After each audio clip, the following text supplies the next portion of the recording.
და რომელი პროგრამებით არის შესაძლებელი საზღვარგარეთ სწავლა. განათლების საერთაშორისო ცენტრის ხელმძღვანელი ნინო ჭელიძე ამ უმწურავ ინფორმაციას მოგვაწვდის, როგორც ყოველთვის. მოგესალმებით, ქალბატონი. ჩვენ ვიცით, რომ კიდევ ახალი პროგრამა არის საფრანგეთში 20 სტუდენტი გაემგზავრება გამარჯვებული ახალგაზრდა სასწავლებლად. ეს არის სამაგისტრო პროგრამა.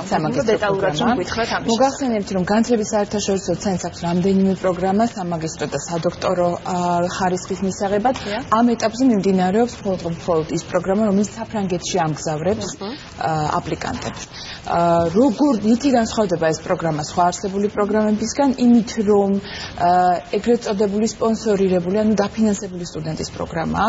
სტუდენტი ჯერ ჩვენთან მოდის, გადის კონკურსს, შემდგომში სავარაუდო გრანტის მოპოვების შემდგომ კი უკვე შეუძლია, რომ საფრანგეთის ნებისმიერ უნივერსიტეტში შეიტანოს განაცხადი და ჩაიგდეს. ქალბატონი, რა პერიოდში გამოცხადებული განაცხადების მიღება ეს თქვა და თუ არის პრიორიტეტული პროფესია?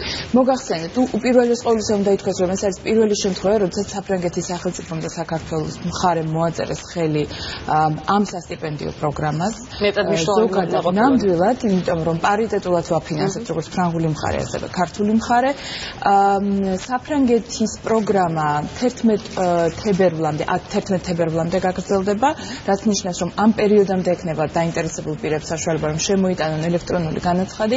რაც შეეხება პრიორიტეტულ მიმართულებებს, ჩამოდათ თვალი ჩვენს ვებგვერდზედებს და ჩამონათვალები საკმაოდ ფართო არის. შედის პრინციპში ყველა საბუნებისმეტყველო, სოციალური, ჰუმანიტარული, ტექნიკური და ასე შემდეგ. ამ შემთხვევაში ძირითადი შეკითხვა ისმის ხოლმე, რომ საფრანგეთში მხოლოდ ფრანგულენოვან ფაკულტეტზე თუ შეიძლება სწავლოთ. პრიორიტეტი, რა თქმა უნდა, მიენიჭება მათ, ვინც ფრანგულენოვან დეპარტამენტებზე ისწავლის, თუმცა ინგლისურ ენაზე მიწოდებული კურსების მისაღები არის. ანუ ვთქვათ, ვინც არის ფრანგული, შეუძლია რომ მაინც მიიღოს პროგრამაში მონაწილეობა, იმიტომ რომ შეუძლია რომ მოხდეს მაინც ფრანგული ენის ცოდნა ამ შემთხვევაში საჭირო არის, მცირე, თუნდაც სამუშაო ენა ამ შემთხვევაში ინგლისური უნდა იყოს, სხვა შემთხვევაში კი B2 ფრანგული. ქალბატონი, როდესაც საუბარი არის 20 სტუდენტის გაგზავნაზე, ამ შემთხვევაში პრიორიტეტი რომელ ფაკულტეტს მიენიჭება? შეიძლება თუ არა, რომ თქვათ ერთი რომელიმე სფეროში იყოს 5 წარმატებული და ძალიან კარგი სტუდენტი. ზოგადად ნებისმიერ კონკურსში თვითონ კონკურსის დინამიკა გიჩვენებს ხოლმე, თუ რას მიენიჭება პრიორიტეტი კონკურსის მსვლელობის დროს. აი, ეს მაგალითი რომ გითხრათ, მაგალითად შარშანდელი აკადემიური კონკურსის დროს გამოიკვეთა საჭიროება 13 იუნის მოვლენებთან დაკავშირებით, რომ რაც შეიძლება მეტი ურბანისტიკა გვეშვა სასწავლებლად და ესეც მოხდა. ნუ ახლა იმედია, რომ კატასტროფით არ განისაზღვრება ყოველთვის პრიორიტეტი, თუმცა მინდა გითხრათ, რომ როგორც წესი სამართალზე ყოველთვის უფრო მაღალია ხოლმე კონკურსი, ამიტომ კვოტირებულია. დანარჩენი, თქვათ, აგრარული მეცნიერება იქნება თუ განათლება იქნება, რა თქმა უნდა. 11 თებერვლამდე იქნება აპლიკაციების შემოტანა, შემდეგ დაიწყება ალბათ შერჩევის პროცესი, რომლამდე იქნება სამეტაპობრივი შერჩევის პროცედურა.